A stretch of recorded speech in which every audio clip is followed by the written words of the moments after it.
Yemen হচ্ছে মধ্যপ্রাচ্যের মধ্যে একটা দেশ এন্ড আরব পেনিনসুলার মধ্যে সেকেন্ড লার্জেস্ট দেশ এবং এদেশের জনসংখ্যা হচ্ছে 4 কোটি মানুষের বেশি। এই দেশের কনস্টিটিউশনাল রাজধানী এবং সবচেয়ে বড় শহর হচ্ছে সানা। কিন্তু রাজধানী ঠিক বলা যাবে না, কারণ 2014 সাল থেকে এই দেশে একটা ভয়ানক সিভিল ওয়ার চলতেছে, যেটার কারণে এই দেশে আজকে আছে পৃথিবীর সবচেয়ে বড় হিউম্যানিটেরিয়ান ক্রাইসিসগুলোর মধ্যে একটা। এস্টিমেট করা হয় এই ক্রাইসিসের মধ্যে লাস্ট 10 বছরে 1.5 লাখের বেশি মানুষ মারা গেছে। একটা খুবই ঐতিহাসিক দেশ, কারণ এটা 7000 বছরের বেশি ধরে পৃথিবীর বিভিন্ন সাম্রাজ্যের মধ্যে যত ব্যবসা বাণিজ্য হইতো অনেক সময় ইয়েমেনের থ্রু হয়ে যেত। এদেশের রাজধানী সানা হচ্ছে পৃথিবীর সবচেয়ে কন্টিনিউয়াসলি ইনহ্যাবিটেড পুরানো শহরগুলোর মধ্যে একটা। এখানে হাজার হাজার বছর ধরে মানুষ থেকে আসতেছে। এই শহরটার একটা খুবই ইউনিক মাটির ইটের আর্কিটেকচার আছে, যেটার কারণে এটা একটা ইউনেস্কো ওয়ার্ল্ড হেরিটেজ সাইট। এখানে এস্টিমেট করা হয় 99%-এর বেশি মানুষ মুসলিম, 60 থেকে 65% মানুষ সুন্নি ইসলাম ফলো করে এবং 35 থেকে 40% মানুষ শিয়া ইসলাম ফলো করে। ইয়েমেনে ইসলাম প্রথম আসে হচ্ছে 630 সালের দিকে। ওই সময়টাতেই দ্য গ্রেট মস্ক অফ সানাকে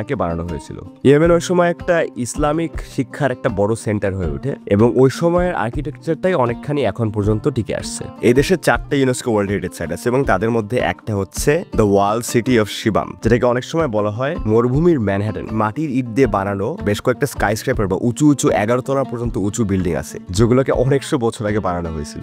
ইয়েমেনি পুরুষরা সবসময় জাম্বিয়া নামের এক ধরনের বাঁকা তলোয়ার ক্যারি করে। এটা হচ্ছে তাদের পুরুষ হওয়ার একটা সিম্বল, যদিও নর্মালি এটা তারা কোনো যুদ্ধে বা মারামারিতে ইউজ করে না। আপনারা যদি মোকা কফির নাম শুনে থাকে, এই কফিটার নাম আসছে হচ্ছে আল মুক্কা থেকে, যেটা হচ্ছে লাল সমুদ্রের উপর ইয়েমেনের একটা পোর্ট, যেখান থেকে ইয়েমেন তার নিজেদের কফি এক্সপোর্ট করতো। এই দেশের ন্যাশনাল ডিশের নাম হচ্ছে সালতা, যেটা হচ্ছে এক ধরনের মশলাওয়ালা মাংসের স্টু, যেটার মধ্যে একটা ঝাল সবুজ চিলির পেস্ট দেওয়া হয়। এদেশে একটা খুবই কমন পাস টাইম, যেটা এদেশের 70% মানুষের মতো এস্টিমেটেড ফলো করে, হচ্ছে খাট নামের একটা গাছ আছে, সেটার পাতাকে চিবানো, কারণ এটার পাতা চিবানো এক ধরনের স্টিমুলেন্ট ড্রাগ হিসেবে কাজ করে।